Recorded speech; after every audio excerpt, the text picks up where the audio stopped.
Welcome to The Explainer. Today, we're diving into a fascinating story about how a single policy can backfire in ways no one saw coming. We're talking about U.S. tariffs that were aimed at one rival, but may have accidentally pushed two others, India and China, right into the arms of Russia. I mean, think about it. It really feels like just yesterday that India and China were in a dangerous, high-stakes border standoff. And now, Beijing is out there publicly talking about solidarity with New Delhi against American pressure. That is a wild turnaround. So the big question is, how on earth did we get here? How did a trade dispute end up redrawing the strategic map of Asia? Well, that's what we're going to unpack today. The unintended consequences that might just be forging a powerful new triangle. All right. First up, the sudden geopolitical shift. Let's really dig into just how dramatic and, frankly, how fast this whole turnaround has been. The difference is just night and day. In 2020, we saw brutal, medieval-style combat in the Himalayas. Fast forward to today, and you have top diplomats meeting, shaking hands, and talking about positive progress. This wasn't a gradual warming of relations, it was like a switch was flipped. So, what flipped it? Well, the answer, funnily enough, lies thousands of miles away in Washington, D.C. It all seems to trace back to a U.S. pressure campaign that was aimed at India's trade, but it really hit a nerve when it came to India's energy relationship with Russia. And this number, 50%, is at the heart of it. This was the potential total tariff the U.S. put on the table. We're talking 25% on a whole range of Indian goods, plus another potential 25% for buying Russian oil. For a lot of Indian exporters, this wasn't just a tax, it was basically a death sentence for their business in the U.S. market. And here's where, from India's perspective, it started to feel like a double standard. U.S. officials were publicly accusing India of profiteering, but at the same time, China was also buying more Russian oil, and Washington's response was, well, that it's more complicated. You can imagine how that looked from New Delhi, like the U.S. was unfairly trying to dictate its foreign policy.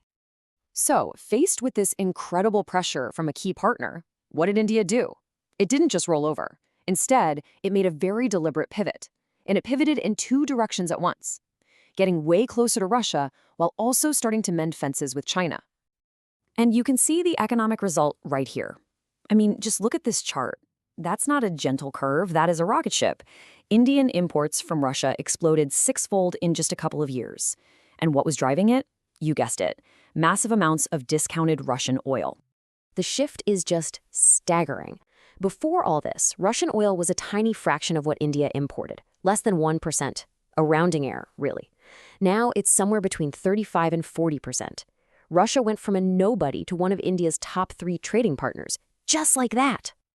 And at the same time, the diplomatic ice with China started to crack. The strategy was to compartmentalize the border issue.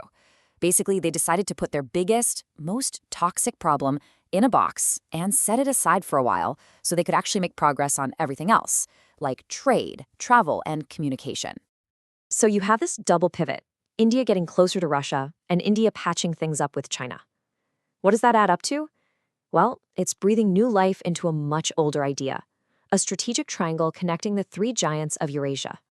You know, this Russia, India, China bloc, or RIC as it's known, isn't some brand new idea.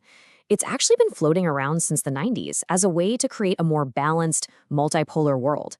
It had its moments, but it pretty much went dark after those border clashes in 2020. But now, with a common frustration with U.S. policy, it is suddenly back on the table in a big way. But it's really crucial to understand India's thinking here. This isn't about them picking a new team and joining an anti-U.S. bloc. It's all about a core principle for them, strategic autonomy. You can think of it as playing all sides, or hedging your bets. They'll work with the U.S. on security, with Russia on energy, and with China on trade, all without getting locked into a formal alliance with anyone. Okay, but let's pump the brakes a little. Despite all this newfound cooperation, you have to remember that the deep-seated rivalry and mistrust, especially between India and China, hasn't just vanished into thin air. And this map shows you exactly why. This is one of India's biggest long-term fears. It's what's known as China's string of pearls, a network of ports that China is building or funding all across the Indian Ocean. If you're sitting in New Delhi and you look at this map, it's hard not to feel like you're being slowly and strategically boxed in. And the list of problems goes way beyond just the ports. You've got China's rock-solid support for India's #1 rival, Pakistan. You've got massive Chinese infrastructure projects running through territory that India claims is its own, and they're constantly in a tug-of-war for influence with all their smaller neighbors.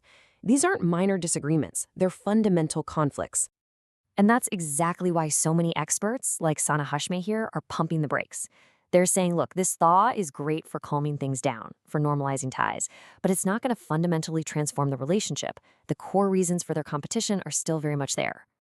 So that leaves us with the big final question. Are we watching the birth of a durable, long-lasting power bloc that's going to reshape global politics for decades? Or is this just a temporary team-up, an alliance of convenience born from a shared frustration that will fall apart as soon as that pressure goes away? The answer to that is going to have huge implications for everyone.